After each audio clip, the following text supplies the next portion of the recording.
So hello guys, कैसे सब सभी लोग, welcome back to my new video. तो दोस्तों, आज का ये जो वीडियो है वो इतने इंपॉर्टेंट टॉपिक पे है कि सारे लोग इसके लिए रिक्वेस्ट कर रहे थे कि भैया इस टॉपिक पे वीडियो बनाओ। तो मैं आज उस टॉपिक पे वीडियो बनाने जा रहा हूँ, जो हमारा टॉपिक है वो है how to do counselling of NEET 2025। कोई भी नीट 2025 के लिए हम कैसे भी काउंसलिंग करें, ठीक है, कौन से स्टेप्स हमें फॉलो करने चाहिए ड्यूरिंग द काउंसलिंग, क्या क्या प्रोसेस होती है उसकी। तो आज इस वीडियो में मैं यही बताऊंगा कि how to do counselling of NEET 2025। ठीक है दोस्तों, तो वीडियो जल्दी से स्टार्ट। दोस्तों, अगर आप लोगों को पर्सनल गाइडेंस चाहिए नीट के लिए, काउंसलिंग के लिए, तो आप मेरे जहाँ पे लेफ्ट साइड पे एक इंस्टा आईडी आ रही होगी, उस पर जरूर आके आप मुझे मैसेज करिएगा। पर्सनली मैं गाइड करूँगा आपको नीट काउंसलिंग के लिए। कोई भी स्टेप में आपको दिक्कत आएगी तो मुझसे पूछ सकते हैं आप लोग पर्सनली।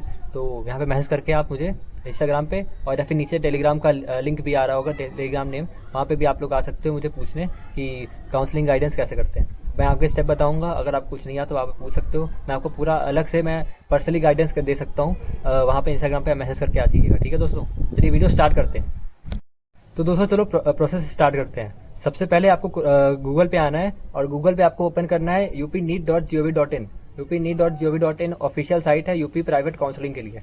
जैसे ही आप इसको ओपन करेंगे, जब काउंसलिंग स्टार्ट होगा, ठीक है दोस्तों, जब अभी तक काउंसलिंग स्टार्ट नहीं हुआ है, जब भी काउंसलिंग स्टार्ट होगा तो आपको इस साइट पे आना है upneet.gov.in। इधर आपको जैसे ही आप ओपन करोगे, ऊपर की तरफ आप लोग को रजिस्ट्रेशन का एक सेक्शन दिखेगा। रजिस्ट्रेशन के सेक्शन पे आपको जाके क्लिक करना है। जैसे रजिस्ट्रेशन के सेक्शन पे आप क्लिक करेंगे, आपके पास ऑप्शन आएगा सिलेक्ट कोर्स का। तो आप सेलेक्ट कर देना कोर्स MBBS के लिए, ठीक है। उसके बाद अपना नीट का जो रोल नंबर था उसको फिल करना है, नीट का एप्लीकेशन फॉर्म नंबर फिल करना है। उसके बाद आपको कैप्चा डाल के यहाँ पे लॉगिन पे क्लिक कर देना है। ठीक है दोस्तों, ये रहा हमारा पहला स्टेप। तो दोस्तों, जैसे ही आप लोग क्लिक कर देंगे, सेकंड स्टेप के आगे बढ़ते हैं हम लोग। जैसे ही आप लोग क्लिक कर देते हैं अपना, क्या कहते हैं, लॉगिन पे, तो लॉगिन क्लिक करने के बाद आपके पास एक नया पेज ओपन होगा, जिसमें आपको जो हमारा स्क्रीन पे दिख रहा होगा, यहाँ पे स्क्रीन पे वो सारे ऑप्शन आपको दिखेंगे वहाँ पे, ठीक है। तो सबसे पहले हम लोग देखते हैं क्या क्या ऑप्शन दिख रहे हैं यहाँ पे। सबसे पहले आप माइनॉरिटी स्टेटस डालना है, आपको माइनॉरिटी है कि नहीं। आप माइनॉरिटी स्टेटस डाल देंगे। उसके बाद आपको प्लीज सेलेक्ट रिलीजियस, अगर आप रिलीजियस कोई भी है, लिंग्विस्टिक है, तो आप वहाँ पे अलग से लगा सकते हैं, ठीक है। फिर जाके आगे हम लोग देखेंगे क्वालिफाइंग एग्जाम पास्ट ईयर। पास हम लोग कहाँ से किए हैं क्वालिफाइंग एग्जाम, जैसे कि हम लोग यूपी से किए हैं, यूपी से आप बाहर से स्टेट से किए हैं। तो यहाँ पे जब आप क्लिक करेंगे तो आपसे ये पूछेगा कि आपने क्वालिफाइंग एग्जाम 10th और 12th कहाँ से किया है। उसके बाद आप लोग को कैटेगरी सेलेक्ट करनी है, जो आपको नीट के फॉर्म में आपने भरा था ना रजिस्ट्रेशन के वक्त, तो वही आपको यहाँ पे भी आपको कैटेगरी भरनी है। उसके बाद आप लोग को भरना है सब कैटेगरी अगर है कि नहीं आपका।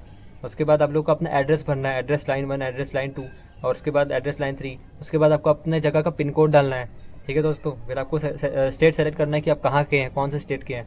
उसके बाद डिस्ट्रिक्ट सेलेक्ट करना है। उसके बाद अपना ईमेल आईडी, फ़ोन नंबर, नीचे लिखा है ईमेल आईडी और फ़ोन नंबर, आपको उस ईमेल आईडी और फ़ोन नंबर पे आपको भरना है जो आपने नीट एप्लीकेशन फॉर्म के वक्त भरा था, ठीक है दोस्तों। और उस नंबर को और ईमेल आईडी को आप लोग को संभाल के रखना है, क्योंकि उसी पे OTP बिन या फिर जो भी डिटेल आएगी गवर्नमेंट द्वारा वो उसी पे आएगी, ठीक है दोस्तों। उसके बाद आपको नोडल सेंटर सेलेक्ट करने को कह रहा है।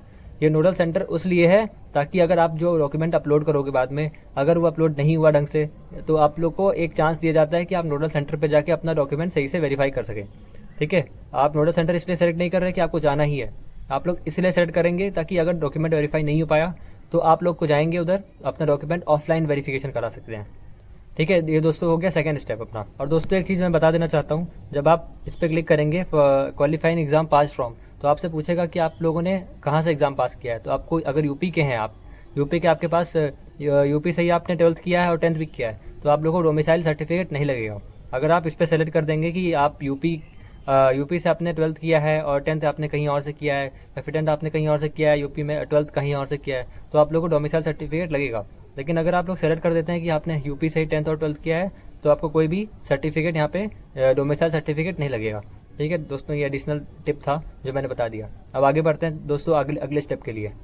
उसके बाद दोस्तों जब आप आगे बढ़ेंगे तो आपसे एडिशनल रिक्वायरमेंट डिटेल पूछेगा आपसे। तो आप लोगों ने 10th और 12th में क्या क्या मार्क्स लाए थे उसके लिए पूछेगा। बेसिकली अब 12th का ही पूछेगा, ये 10th का नहीं पूछता। तो 12th का आप लोगों से पूछा इंग्लिश के मार्क्स, फिजिक्स के मार्क्स, केमिस्ट्री और बायोलॉजी के मार्क्स आपसे पूछ रहा है कि आपके 12th में कितने कितने मार्क्स आए थे। उसके बाद ये परसेंटेज अपने आप बना देगा।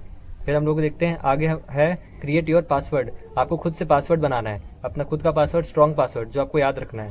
उसके बाद आपको कंफर्म करना है वही पासवर्ड, आपको याद कर रखना है। पासवर्ड बहुत ज़रूरी है ये, ठीक है, क्योंकि लॉगिन करने में आपको यही पासवर्ड यूज़ होगा, तो आप पासवर्ड का ध्यान रखिएगा। उसके बाद दोस्तों आपको वापस से नीचे से कैप्चा डालना है और ये अपना लॉगिन पे आपको सबमिट पे क्लिक कर देना है। जैसे सबमिट का ऑप्शन होगा, सबमिट पे क्लिक कर देना है। ठीक है दोस्तों, ये हो गया अपना अगला स्टेप। दोस्तों जब आप ये सब स्टेप्स कर लेंगे तो आपके पास एक पेज आएगा जिसमें आपने सारी इन्फॉर्मेशन जो भरी थी वो एक पेज में आके लिखी रहेगी।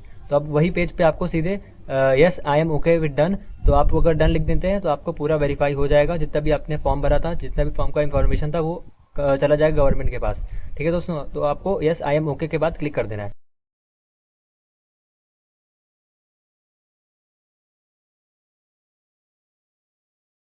तो जैसे ही आप ओके पे क्लिक करेंगे आप पूरा बैक आ जाएंगे मेन जो अपना वो क्या कहते हैं साइट पे।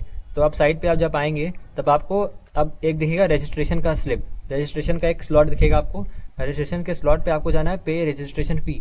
अब आपको रजिस्ट्रेशन फ़ी पे करना है 2000 रुपीज़। अब जैसे आप क्लिक करेंगे ये तो आपसे पासवर्ड पूछेगा जो आपने डाला था उधर, पासवर्ड डाल दीजिएगा, आपका आईडी पूरा खुल जाएगा। तो आपको अब पे रजिस्ट्रेशन फ़ी 2000 रुपये आपको पे करने होंगे रजिस्ट्रेशन फ़ी के तौर पे। ठीक है दोस्तों, उसके बाद रजिस्ट्रेशन फ़ी पे करके आप वो स्लिप ले लीजिएगा अपने पास। उसके बाद आपके बगल में एक और ऑप्शन दिख रहा होगा पे सिक्योरिटी फ़ी। अब जब आपने पूरा डॉक्यूमेंट आपने अपलोड कर दिया है, अगर वो वेरीफाई हो गया आपके जीमेल पे आ जाएगा वेरीफाइड। ठीक है, तो आप वेरीफाई करने के बाद आप जब पे सिक्योरिटी फ़ी जाएंगे, ये सिक्योरिटी फ़ी हमें देनी पड़ेगी गवर्नमेंट को 2 लाख रुपए। इसलिए देते हैं ताकि अगर आप जो सीट लेंगे नीट काउंसलिंग के थ्रू वो आप बीच में छोड़ ना सकें। एज अ सिक्योरिटी फ़ी ले रहे हैं 2 लाख रुपए। वो आपको कॉलेज जब एडमिशन लोगे आप 2 महीना हो जाएगा आप कॉलेज को, तो आपको वापस मिल जाएगा 2 लाख रुपए। ठीक है दोस्तों, सिक्योरिटी फ़ी इसलिए है ताकि आप जो सीट लो वो पक्का आपके पास है या नहीं, उसके लिए वो प्रूफ लेते हैं। ठीक है, और रजिस्ट्रेशन फ़ी आपको सबको देनी है, 2000 रुपये सभी को देनी है। जब आप डॉक्यूमेंट वेरीफाई कर दोगे तो आपको पे रजिस्ट्रेशन फ़ी आके आपको फ़ी देनी है। उसके बाद सिक्योरिटी फ़ी भी देनी है। रजिस्ट्रेशन फ़ी आपका 2000 रुपये है, सिक्योरिटी फ़ी आपके 2 लाख रुपये है। ठीक है दोस्तों, for MBBS, for private BDS 1 lakh rupees and for government MBBS BDS वो 30,000 रुपीज़ है। ठीक है दोस्तों, वो आप सबको पे करनी है। तो दोस्तों आप लोगों को मैंने बता दिया पूरा स्टेप, आप स्क्रीन पे भी देख लिया होगा, लेफ्ट साइड पे आ रहा होगा सब स्क्रीन पे। तो दोस्तों बगल में आप लोगों को मेरा इंस्टा ID दिख रहा होगा। अगर आपको कोई भी पर्सनल गाइडेंस चाहिए फॉर नीट काउंसलिंग तो आप मुझे इंस्टाग्राम पे मैसेज कर सकते हो, और टेलीग्राम का भी आपको लिंक दिख रहा होगा, यहाँ पे भी आप आके पूछ सकते हो मुझसे फॉर पर्सनल काउंसलिंग गाइडेंस। ठीक है दोस्तों, चलिए मिलते हैं अगले वीडियो में किसी नए टॉपिक के साथ। आपको कैसा लगा वीडियो नीचे कमेंट सेक्शन में ज़रूर बताना, लाइक ज़रूर कर देना, सब्सक्राइब भी कर देना दोस्तों। मिलते हैं अगले वीडियो में, तब तक के लिए जय जवान, जय किसान, जय हिंदुस्तान।